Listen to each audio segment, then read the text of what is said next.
The movie opens where a little boy writes a letter to Santa Claus that he wants a remote-controlled flying bug and mails it to the North Pole.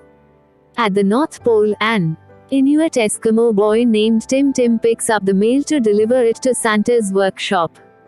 Beatrice Lovejoy, Santa's wife, picks up the mail, but she won't allow Tim to take a peek inside. As Santa is about to make his rounds, Mrs. Lovejoy closes the roof and reminds Santa to celebrate his retirement in Sydney, Australia. As Santa gives Santa's robe and hat to Nicholas, Beatrice and all the elves congratulate him on being the new Santa. After Santa and Mrs. Lovejoy leave, Nicholas takes over the workshop and receives a letter from the little boy who wanted a remote-controlled flying bug. Tim secretly enters the workshop and Beatrice notices him and decides to show him around. Nicholas asks Tim why is he in the workshop and asks him to leave, but Beatrice decides to show him around the workshop. On board the airplane, Santa worries about Nicholas as Mrs. Lovejoy convinces to Santa to remind of himself of something. He pulls his blue bunny toy and holds it to his heart. When Nicholas woke up the next morning, the white hair appears on his face. He gets rid of it by shaving, but the white hair reappears. He attempts making a remote-controlled flying bug which turns out to be a fiery bee. Ian causes it to damage the workshop a bit as the elves stopped it. He told Beatrice about what happened and he saw Tim again and his voice deepens as he felt what happened and angrily tells Tim to leave and then he left through Rufus's door. Beatrice saw what happened to Nicholas as she goes with Ward off to a room to ring the emergency bell to call the Council of Retired Santas to explain what happened. At the Daffodil Orphanage, Santa and Mrs. Lovejoy meets with the director of the orphanage, Mr. Ratchet, and Santa asks him for a job, but Mr. Ratchet refuses the offer and asks Santa to leave. Santa hears something at the orphanage fireplace and he goes up there and lands in Santa's workshop. Santa returns and takes Nicholas to the basement to find that the magic snowflake was melted. They see the Council of Retired Santas arrive as Nicholas and Beatrice explain what happened to Santa. Santa tells Nicholas that he has grown up. Beatrice and Santa asks the Victorian Santa to take over the workshop until Nicholas is cured. Santa and Nicholas go to the snowfield as Nicholas sees a door marked 24. Santa explains to Nicholas that it is the Advent calendar doors and only Nicholas can see it with his eyes. Nicholas enters door 24 and he sees himself in the future as a tyrannical corporate executive who makes products designed to make kids grow up faster. Nicholas and Rufus find a hamster marked 7 as they exit door 24. Meanwhile, at Santa's workshop, Beatrice shows Victorian Santa a handheld game and he realizes that it doesn't exist in Victorian era. He expresses disdain at all the other modern toys kids that are now being made and decides to do something about it. Back at the Advent calendar, Nicholas shows Santa a hamster with the number 7 and says that it is the next door to enter. He then enters door 7 and meets with Tim and his mother, who is the shaman of the Eskimo village. The shaman explains to Nicholas he is to find door 3 near Bear Mountain that leads to the past. Nicholas tells Santa about the last door to enter near Bear Mountain, then Nicholas sees door 1. Santa warns Nicholas not to enter the door, but Nicholas ignores Santa's warning and enters it anyway. Seeing baby Nicholas with his parents boarding a ship, Nicholas tries to stop them but it was too late.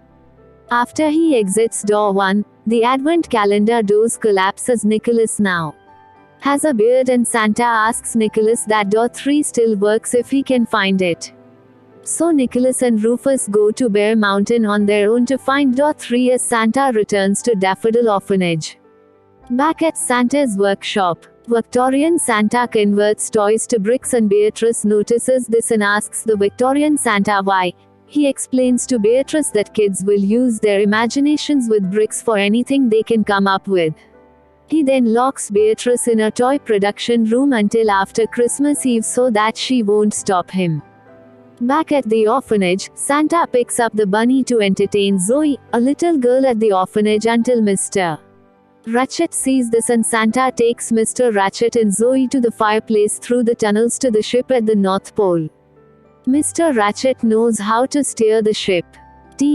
Here finally arrive at Santa's workshop and seeing Victorian Santa making bricks instead of toys and tries to convince him to revert it, but Victorian Santa refuses and he locks up Santa, Mr. Ratchet, and the Zoe in the toy production room as Waldorf barely escapes and goes to find Nicholas.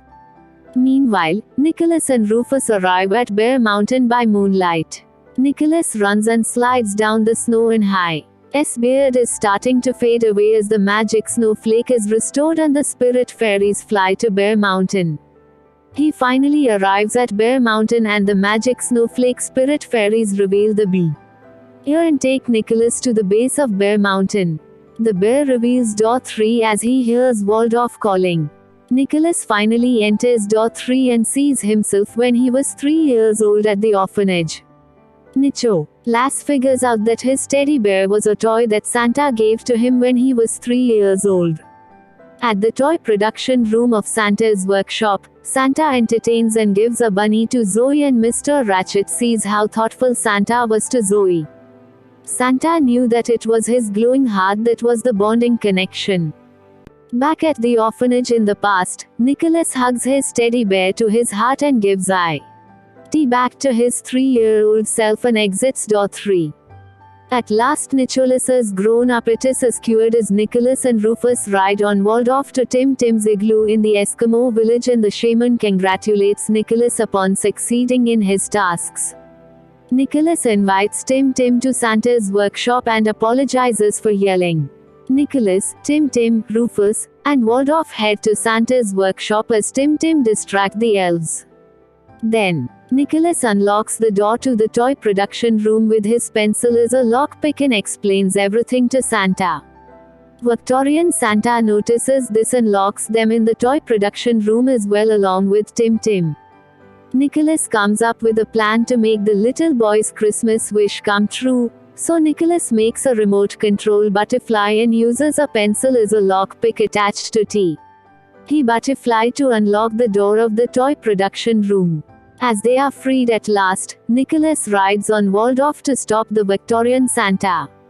When Nicholas sees Victorian Santa, he convinces him to on his ways and makes him turn around back to the workshop.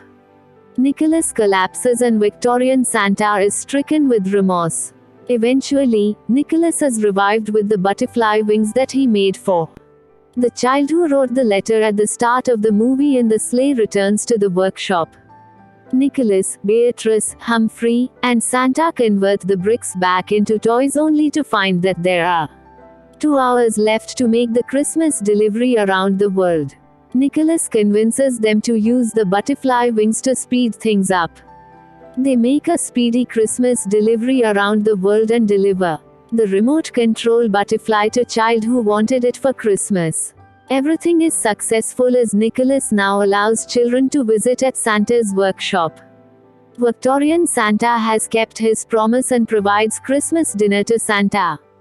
Nicholas, Beatrice, Mr. Ratchet, Zoe, Waldorf, Humphrey and Tim Tim.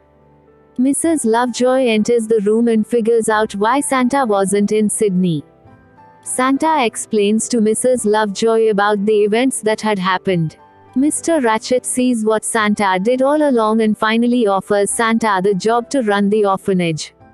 Everyone including Mrs. Lovejoy enjoys Christmas dinner. At the basement, the retired Santas are still playing a choosing game under the magic snowflake.